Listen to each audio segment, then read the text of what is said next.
Yo, what's up guys? Welcome back to another Warcraft replay here as we have an Orc vs Night Elf matchup on the map Amazonia. We have Colorful as the Red Night Elf player versing Lyn, the Blue Orc player. I guess it's pretty much Lyn. He played Human last time. I probably should have checked if he actually randomed or not, but this time around he's just gonna play Orc, his main, as Colorful is gonna spawn on the top right, Lyn will be on the bottom left.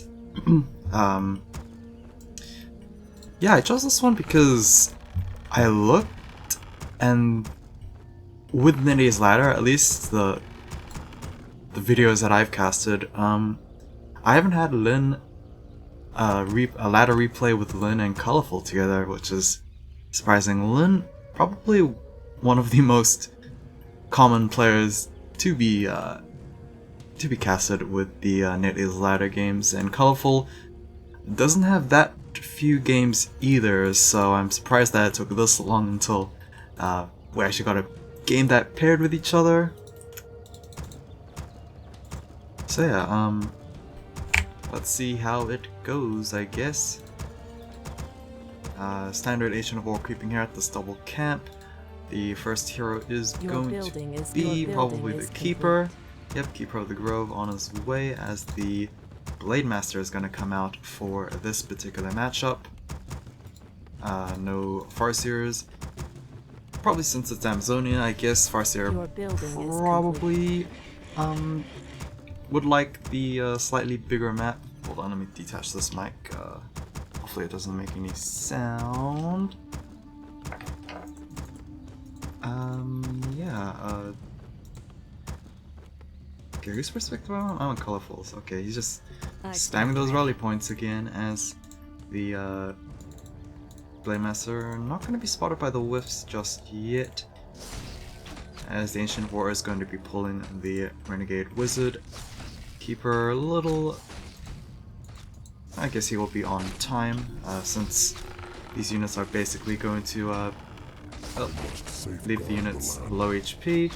Lightning Shield trick was also used there by Colorful, so that will make this clear, honestly, as easy as it can be. I say that as the Ancient of the War is actually about to go down. Force of Nature is going to get used as the first ability of the Keeper, and the Ancient of War will thankfully be able to stay alive. Hunter Soul, early Hunter Soul, so we are going to have the Huntresses being put out here early game. No tier 2 early rush for Colorful, as the Great Hole is being started here by Lyn. Our warriors have engaged Lyn with his level 1 Blade Master is going to try and get some damage onto the Keeper, but still needs to be careful, doesn't want to get entangled for free damage. Your building is complete. Your building is complete. Blade Master probably would like that level 2, just so he can have that chance of critical striking. Long distance creep over here. Unfortunately, the treants are going to expire and basically get killed off. Keeper is still looming around, is not going to spot this troll camp being started by the Blade Master. Or maybe he will, as the Blade Master is most likely going to get that level 2. It's just, will he get the remaining scraps here? Probably not. +3 ring gets picked up by the Blade Master, as well as +3 intelligence. I'm pretty sure he picked up the circlet from a shop, as Huntresses have now been spotted. Entangle onto the Blade Master is going to get a little bit more damage onto him, but he should be able to windwalk out safely. I say that I thought the Keeper was gonna go for another entangle. Not quite. Ultravision on its way, tier 2 halfway done for Colorful as well, so we are going to quickly transition, hopefully, into double lores here. Our sacred grove is being desecrated. Blade Master around. I guess Lyn doesn't have enough resources to hire some sappers. That would be pretty it'd be pretty risky investments, honestly. Blade Master instead is going to try and harass here. unable to get that archer as she goes in invisibility. And the huntresses are basically ignoring the kobold as the Blademaster is still running around here. Dust is going to get used, or dust? No, that is a goblin lab. Unfortunately, the goblin lab reveal wasn't able to pick up that archer kill there on Fort, as the kobold finally goes down, plus strength onto the keeper. So he's definitely a pretty tanky keeper compared to most. Was able to pick up a good number of strength tomes already. Tier 2 has been done and the Shadowhunter is on his way. Spirit Lodge being placed down as we are looking for the grunt slash shaman build. I honestly don't know if that has if it has a catchy name or not, but ready to brew. Oh, Keeper actually hires up the Alchemist second here. It's been a while, I guess, but oh, actually he also takes Acid Bomb first, so it is going to be used onto the Blademaster, as Blademaster unable to get any sort of kills here. The Kobold's going to go down yet again, and it looks like even more strength on the Keeper.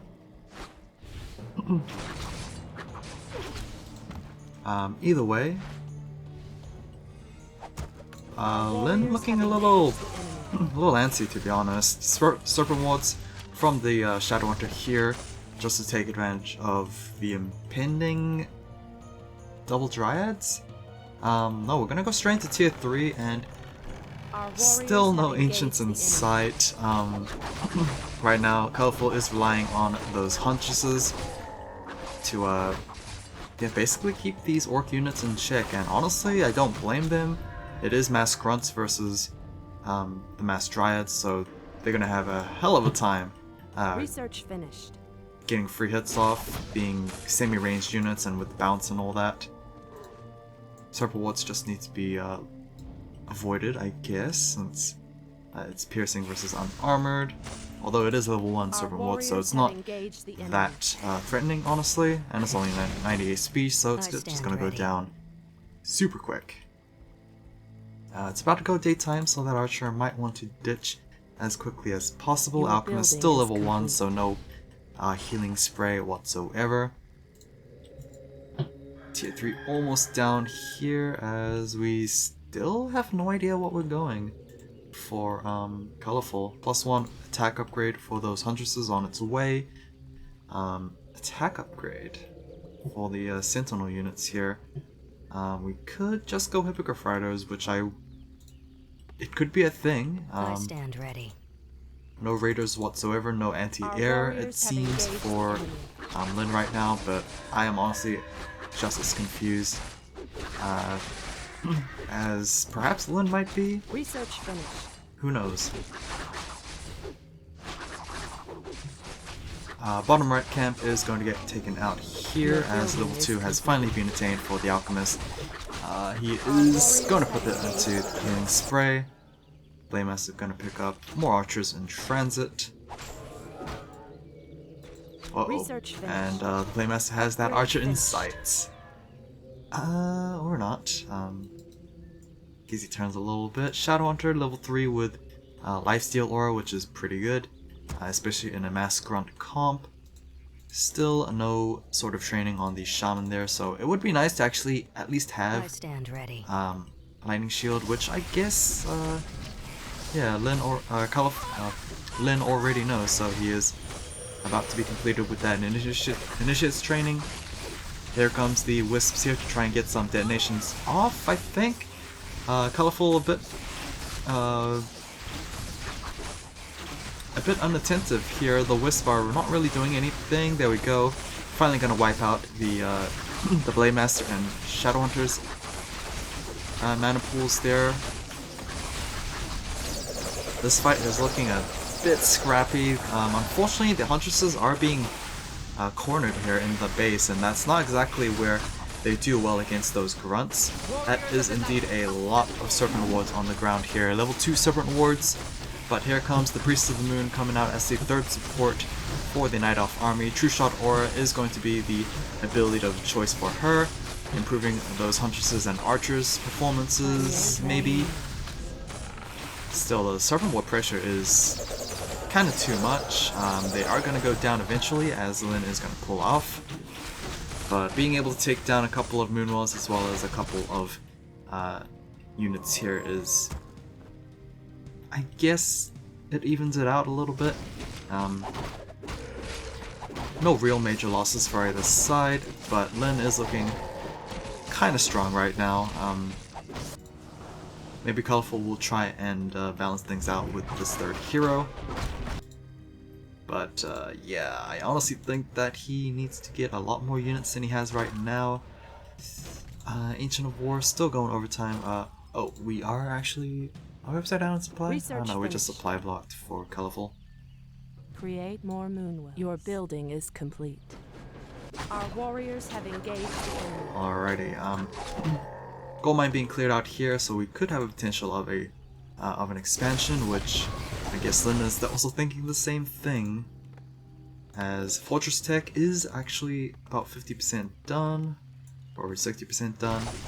So we could see Bloodlust coming in finally for this comp. I mean, that is the ultimate endgame, honestly, with this mass grunt, mass shaman, and yeah, I'm not sure if orcs add a third hero or not. We could just see the standard turn Research chieftain finished. third, but I am not sure. I honestly don't remember orc games going this long in particular.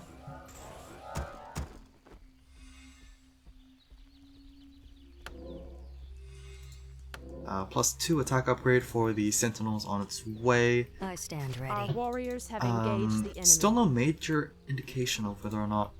Oh, I guess he's just gonna go mass archers here this time around. We could have Hippogriff Riders. Unfortunately, we don't have an Ancient of Winds, so it might just be mass archers to combat the Serpent Wards. I stand ready. Colorful just needs to be super careful not to lose too many units to that Blade Master. Research Thankfully, finished. Blade Master's not that strong right now. No semblance of DPS items aside from that circlet, which I'm pretty sure he bought from the shop. But the Shadow Hunter is power farming, I is stand already ready. level 4. Obviously 5 is where he wants to be with his most powerful Serpent Wards. But yeah, will the Serpent Wards will be enough to deal with those archers here who still have their Loon's Grace? Colorful's units actually being I spotted stand by ready. the Sentry Ward, which was placed down by Witch Doctor here, I believe, yes. So Colorful needs to be careful not to get caught out. At least a couple of units will be caught out here, an Archer and a couple of Wisps, but with the other units responding very, very nicely. Our warriors have Pit Lord engaged is going to be coming out here as the third hero just for that Howl of Terror. He needs to get into position, hopefully, to go for that. Unfortunately, it is range versus melee, so the Orc Grunts are going to take a bit of damage on the way there. We are going to have Howl of Terror, question mark. Scroll Protection has been used by the Night Elf side, as they are slowly kiting the Orc units away. Healing Spray is going to get channeled by the Alchemist, but honestly, that kind of puts him in a compromising position. Stand ready. Beast Scroll is going to get used by the Orc army, as Purge is going to get utilized to ensnare a couple of those units for a little bit. Another Healing Spray coming down, but I don't think that's going to be enough, unfortunately, and the Alchemist might be killed off here very soon. We do have a Preservation Staff, and it used at the very last second. Our warriors have engaged. Pit Lord could go for another Howl of Terror here, as these Beast Scrolls still on the Orc units, and I think it some of it is also applied to the Night Elf units as well. I'm not sure if both sides had a Speed Scroll or not, I but stand ready. yeah, we finally have Bloodlust enabled, and I guess for their first response is to try and back off and recuperate a little bit. Honestly, looked pretty good for Lin, not gonna lie there. Alchemist was pushing it a little bit I with stand his healing ready. sprays. Thankfully, he was able to get preserved back home in time. Still only one Preservation Staff for the Night Elf army, as we are just going all in on those archers. +1 armor upgrade, and that seems to be about it for now. Granite Golem being pulled here by stand ready. Colorful as... Well, he will get level 4 on his Keeper, and he also gets level 2 on his Priestess, so that should be... It should be Searing Arrows, but he actually gets the Owl Scout to spot the Blade Master from coming in at any direction. Even though he does have a Crystal Ball, I'm pretty sure. No, actually he sold the Crystal Ball, so it is probably just better to take that Owl Scout. We do have the Entangle here, but the Purge, very, very quick on Lin's part, able to take that out immediately. Now the Healing Wave is going to come down as Serpent Wards are going to get placed. So this could be the battlefield that Lin would want. Another Acid Bomb is going to get tossed to the Blade Master, and the Serpent Ward's just going to act as a bit of delay. Arm supply 57 for Lin, and 50 for Colorful. Now that I realized, I actually have no idea why I am on Colorful's perspective when the colors mismatch. So I will change that really quick here. Hopefully the overlay changes. No, I guess not. You know what, I'll just stick to Colorful's perspective here, as we do have a very, very devastating Howl of Terror coming in on those archers. And we do have a couple of turns being added here into the mix. Unfortunately, he is getting unit blocked by his own kind, and the Pit Lord is going to go down after the massive focus fire. That turn getting blocked by his units is not ideal. There we go with a bit of Pulverize coming through. Bloodlust turns are definitely probably one of the strongest things you can get as an Orc unit. Unfortunately, there's just way too many ranged units to focus fire on the turn. Chieftain, he does go down. Uh-oh, this is looking kind of bad for Lin. Despite having the supply advantage, unfortunately his upgrades aren't looking as good. +0, +2 versus +2, +1. And the turn did not actually perform very well. He did get unit block to hell and back, and that is definitely not what you want to see as your highest tier units there. Damn, that was a really good Howl of Terror as well from the Pit Lord. It's just have engaged the enemy. Yeah, when it comes to actual DPS units, we don't have that many. Sadly, very low on the grunt count, as well as the Playmaster is just not really strong this game. Create more moonwings. Okay, Colorful is right back at 50 supply here. Alchemist almost level 4, so he could have those level 2 acid bombs if he wants to. I stand ready. Yeah, acid bomb really good. Just AoE armor decrease basically substitutes for those the Druids of Talon Fairy Fires, honestly, even though you could probably double down with it. Okay, we have a second turn on its way, +2 armor, so he's pretty beefy boy. Fortunately, in front of all that, level 2 True Shot Ore as well, so those are devastating archers there with +5 attack with the buff. Keeper halfway to level 5 here, so only be able to spawn 3 of those treants. Here comes the Bloodlusted units here, Acid Bomb onto the turn, and he is getting shredded, honestly, and this is not looking good. He goes down super quick despite the Howl of Terror. Unfortunately, Acid Bomb kind of negates the Howl of Terror, and on top of those healing waves from the Goblin Alchemist, most of the elf units are actually sticking pretty healthily. The second turn is gonna, I guess, tank the focus fire, but you can see here that all the archers are just going right after that turn chieftain. Not turn chieftain, turn. Even though Acid Bomb didn't get tossed, E melts super quick, and yeah, despite all that, Colorful's able to beat this with archers. That was odd, especially since Lin was the one who pushed Colorful back to his own base. But yeah, since he couldn't finish it, let Colorful actually catch up and honestly get a more damaging army, I think. I'm not gonna say it's because of the Priestess, but yeah, maybe turns weren't the best against archers. Either way, hope you guys enjoyed this one, and I will see you guys again next time. Take care.